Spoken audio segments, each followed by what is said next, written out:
Praise lord. ప్రభు అయిన యేసు నామములో అందరికీ వందనములు. ఈ దినం దేవుని వాక్యంలో నుంచి మొదటి సమయాలు 2వ అధ్యాయము 7వ వచనం.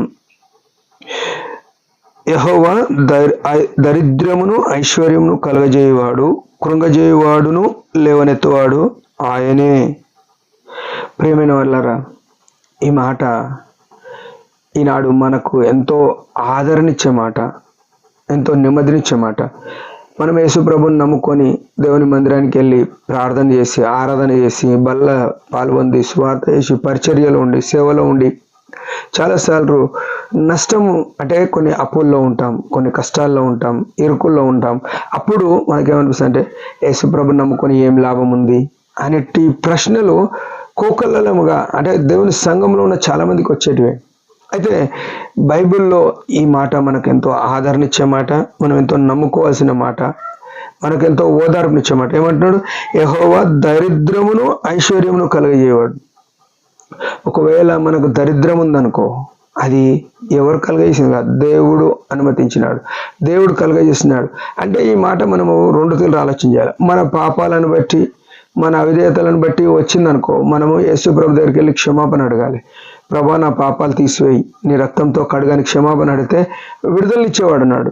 కొన్నిసార్లు ఆ పాపము లేకున్నా పరిశుద్ధంగా ఉన్న కష్టాలు వచ్చినప్పుడు దాన్ని దేవుడు పరీక్షగా మనల్ని అంతకన్నా మెప్పుగా చేయాలని దుష్టుని ఎదుట, సాతాని ఎదుట, లోకం ఎదుట, లేకుంటే శత్రువుల ఎదుట నిన్ను హెచ్చించాలని ఆ కష్టాల గుండా తీసుకుపోయినాడని గుర్తుపెట్టుకోవాలి. అయితే రెండో విషయం, ఐశ్వర్యం కలగజేయవాడు. మనకు ఉద్యోగం మంచిది ఉన్నా, పొలం ఉన్న, ఆస్తి, ఇల్లు, లేకుంటే పిల్లలు, లేకుంటే ఇంకా ధనము, ఐశ్వర్యము ఏవి కలిగి ఉన్నా అవన్నిటిని బట్టి మనం ఏం చేయాలంటే ఎల్లవేళలా ప్రభువును మహిమపరచాలి. యేసయ్యా, నువ్వు ఇంతగా ఇచ్చినావు, ఇంత ఇచ్చినావు, నీకేమి ఇవ్వగలను అని మన హృదయం ఎప్పుడు కూడా దేవుణ్ణి ఆరాధించాలి. కీర్తనకారుడు అన్నట్టు, నా నోరు దినమెల్లా నీ గురించి పాడుతుంది అని చెప్పినాడు.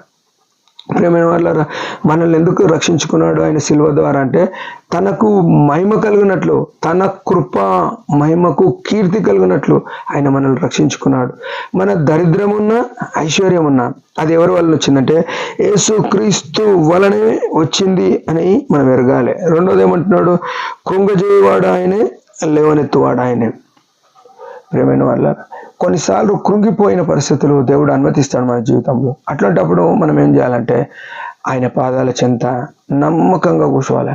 చాలామంది ఈనాడు చర్చికి వచ్చి మందిరంలో ఉండి కూడా ఏం లాభం లేదు, యేసు ప్రభువుని నమ్ముకొని వదిలేసిపోయిన వాళ్ళు చాలామంది ఉన్నారు.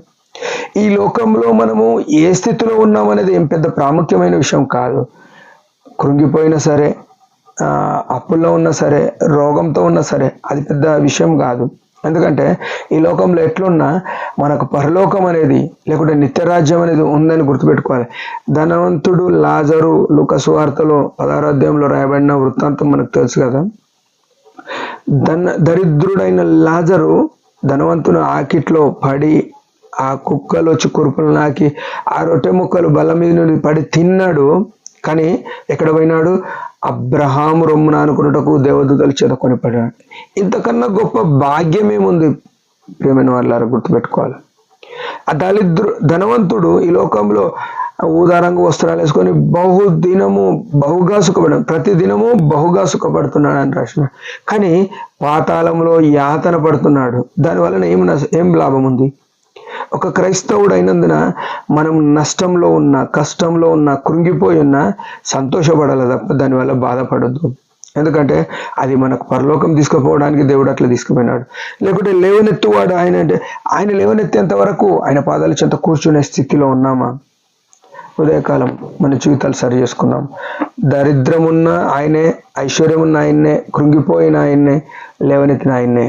ఇంకొకరు లేరు మనకు. అది గుర్తుపెట్టుకొని ఆయన కొరకు మహిమకరంగా జీవిద్దాం. దేవుడి మాట దీవించునుగాక. చిన్న ప్రార్థన. పరమ తండ్రి యేసు ప్రభు నామములో వందనాలు.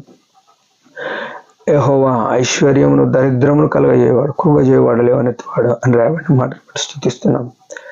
నీ మహిమ కొరకు ఏ స్థితిలో ఉన్నా, లాజరు వలె కుక్కలు నాకే స్థితిలో ఉన్నా, ధనవంతునిగా ఉన్నతమైన స్థితిలో ఉన్నా, కేవలం నిన్ను మహిమపరచడానికి మా జీవితం ఉన్నట్లు కృపనీయమని, నీ ఆత్మచేత నడిపించమని యేసు ప్రభు నామములో ప్రార్థిస్తున్నాం తండ్రి. ఆమేన్.